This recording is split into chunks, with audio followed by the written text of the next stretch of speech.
people who are here. I think I have the people. Is anybody else who was in the film here? I can't see. Yeah, if you're in the film or involved, come on up, please. Okay. So, in order, we have Saru Jayaraman.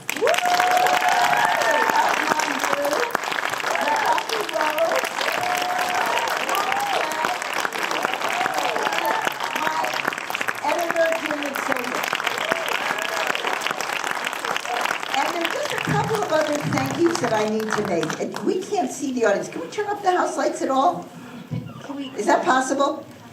Okay, well, it's ridiculous for me to thank people who can't be seen, but in this audience is Chiwe Young from the Ford Foundation, who made this film possible. Where are you? She's over there in the back. Nancy Blackman is another funder of this film who's here. There she is in the middle.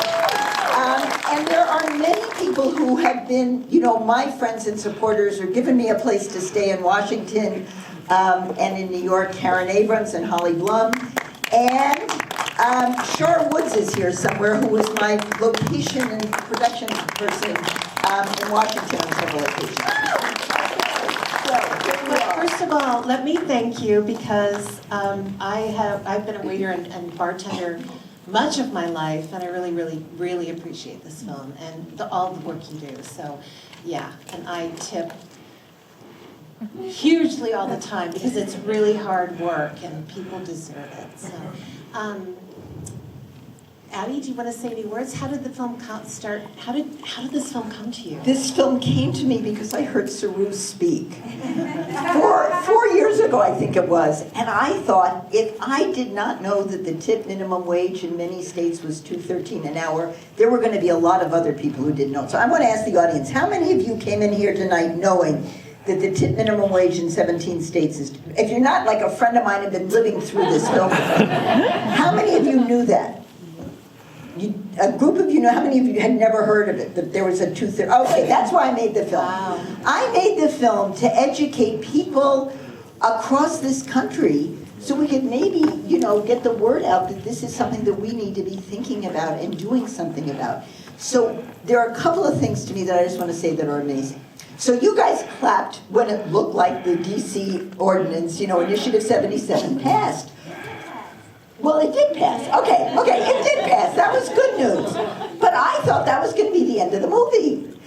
And then it didn't pass, and then it got repealed. So something morphed in the course of making this film, which is that the fact that the Restaurant Association was no longer willing to take a ballot initiative and let the will of the people speak for how things were going to be in a given city or state was really appalling to me. And that actually sort of forced me to kind of follow those stories through. So it looked like both Michigan and Washington, D.C. were going to be positive outcomes, and theoretically they were, but the fight goes on.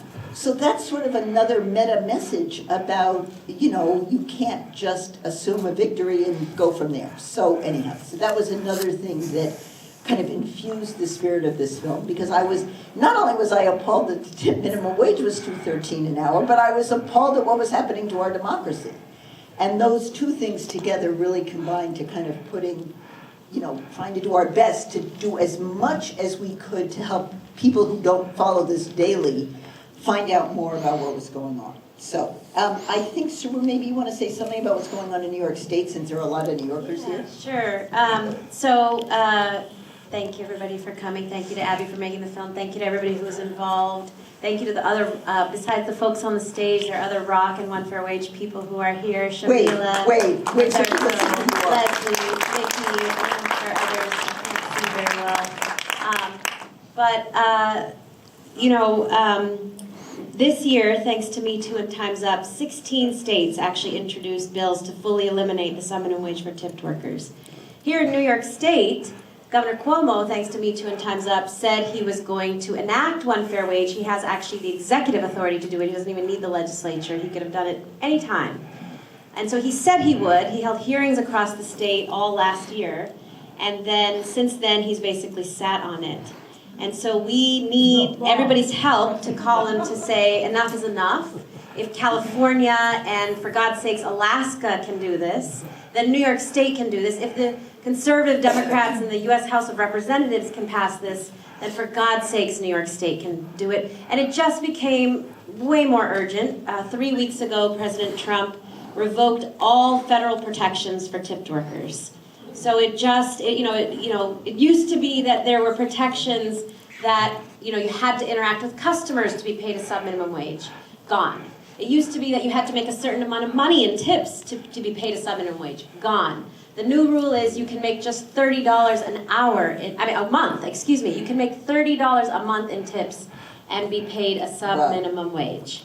And so that means pretty much anybody in this country that gets $30 a month could be dropped down to sub-minimum wage. And we're already seeing coffee shops where you pay Apple Pay. These were never tipped workers before, but because of Apple Pay now, we're seeing more and more and more workers become tipped workers. Essentially what we're seeing is a race to the bottom.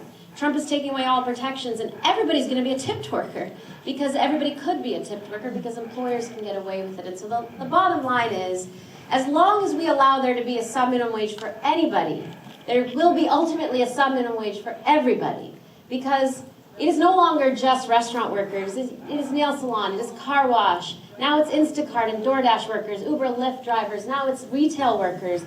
It is even just tipped workers. We have now people with disabilities get a sub-minimum wage. Incarcerated people have forever gotten a sub-minimum wage.